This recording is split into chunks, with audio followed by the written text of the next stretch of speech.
My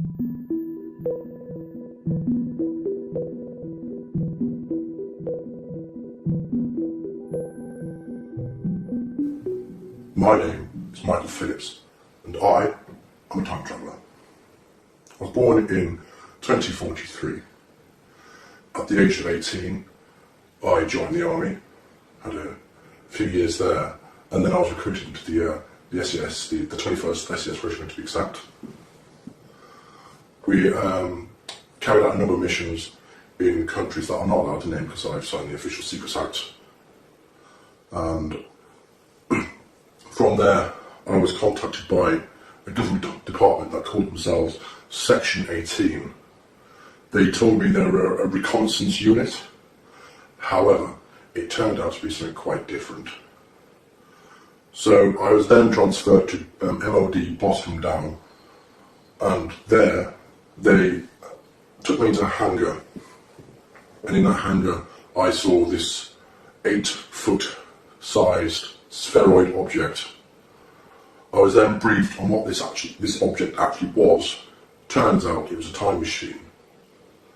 This time machine, it uses two micro singularities, one at the top and one at the bottom, to propel the craft into it creates a gravimetric distortion, and distortion then tears a hole in time-space. What you consider as UFOs are actually time-space craft. They have the ability to travel in space and also time. Many UFOs that you do see in the skies are in fact time travelers. My time at Boston Down, I embarked on a number of missions. The first was to the year 2138, which was very interesting because it was not at all like I know the Earth to be now. In fact, it was rather polluted, and people were quite tribal, and it wasn't a pleasant place to be.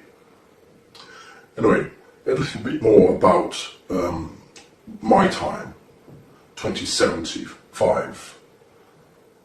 All in all, it's not bad. There were a number of Earth changes which I do want to warn you about, which did change the Earth. Global warming continued. The major governments of the world did nothing to change that at all. So this is kind of a plea to change your ways. Another time traveller from, I think it was 2038, he came back. His name was T-Tall. He came back to 2000, I do believe. And he thankfully stopped a civil war in America, which was supposed to kick off in 2008. However, he got involved with the American intelligence authorities and the time travel program there. And it was decided that America needed a single unifying event to bring the country together and to avert a civil war. And that event was 9/11.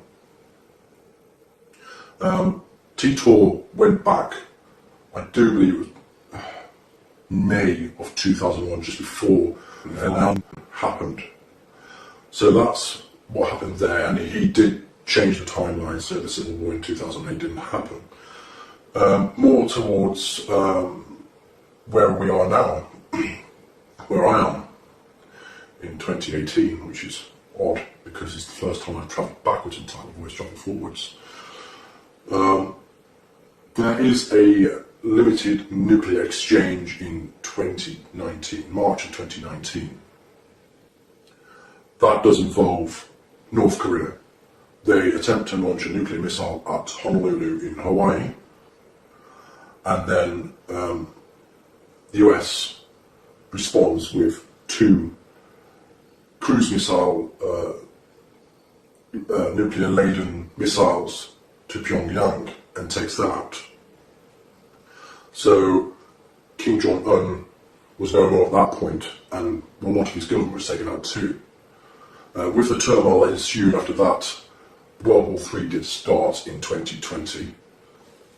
It was a limited war though, thankfully. It only lasted 3 years.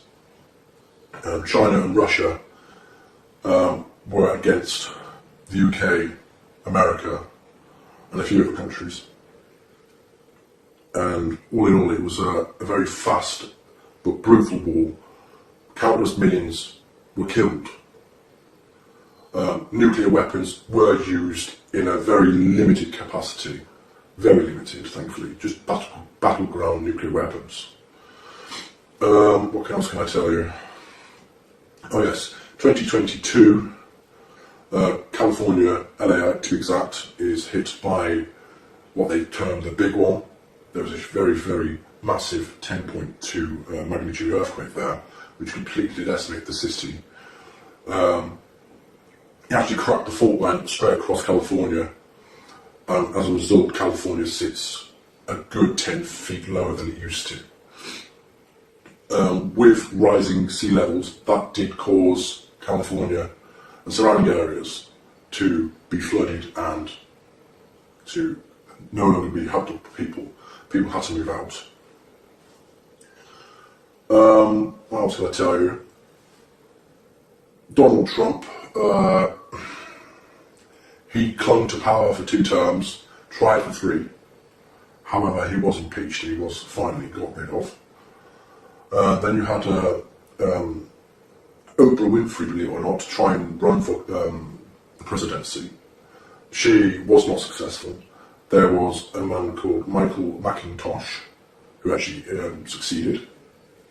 I'm not sure if he's a name that's about to know, but that was in the mid to late 2020s. On the plus side, in the mid 2020s, we did land on Mars. We had the first land on Mars, which was good. It wasn't by NASA at all, it was by SpaceX and Elon Musk. They sent a number of missions up there in the early 2020s to prepare for the manned mission to Mars. By 2032, there was a lunar and Martian base. And towards when I was born in 2043, we were beginning to make commercial efforts to reach out to the solar system to mine the asteroids and the moons of Jupiter for resources. So there are quite a lot of trillionaires in my time who own their own space stations, and they are very powerful people. You don't want to cross them. So a little bit more about the time travel project itself. As you can imagine, in my time, when I was born in 2043, up until I joined the program in 2075, there was a lot of money about. Trillions upon trillions upon trillions. I couldn't even guess how much money in the world or the solar system. So endeavours such as time travel were more and more possible. I have travelled numerous times in the future, and I'll tell you about one time now. I stepped into the craft, which is an 8-foot wide sphere. It uses 2 dual positive singularities, one at the top, one at the bottom, like I've said before, and it creates a distortion of the time-space via gravimetric forces. It's how can I say? It utilises the singularities and forces the energy inwards for the time travel aspect. If you want to travel in space, you create a gravimetric wave outside of the sphere itself, and you can ride on that wave and get to a location in space very, very quickly. In terms of one of the times I went forward in time, let me just try and pick up an interesting one. Yes, I went to the 2432, and the world, thankfully, was a lot different again, but it was different in a positive aspect. the atmosphere and pollution, that was all cleaned up, thank God. It was very nice actually, it was very green, there was lots of flowers everywhere. Everyone appeared to speak English, however I'm not sure if that was them speaking English or they had some kind of implant where they could understand English or speak in their language and you understood their language or what. Buildings were exceptionally tall, they were just huge glass towers. There were numerous cars which were flying and travelling in what I assume were highways in the sky. People were friendly, they were open, they weren't afraid to come up to you and say, hi, who are you, where are you from? I think they were quite used to having time travellers because when I said I was from 2075, they didn't appear to be all that shocked. I certainly would have been shocked at the time if I would have known time travel was about. What can I say about time travel itself? Time travel itself, well, back in, I think it was 1947, the US government captured a time-space craft. And this craft, it took them a few years to figure out what it couldn't and can actually do. They tried to retrofit some super magnets onto a ship one time, I do believe. And unfortunately that did not go well. It did not travel in time. It travelled in space. It travelled approximately 30 or 40 kilometres down the coast. And when they did find this ship, this US Navy frigate, all the crew members were fused into the ship, and it wasn't a nice sight, so they hadn't quite perfected it back then. Officially, time travel was invented and perfected in 1975. There were a number of operatives who went backwards in time mainly because they wished to try and change various historical events such as World War II. However, they were not successful whatsoever. In fact, a lot of their efforts were making the changes and making what happened a lot worse. So if you've got any questions about what I've seen in the future, I think that you'd be more interested in that. I'd be more than happy to do another video and say, right, this is what's happened. Thank you.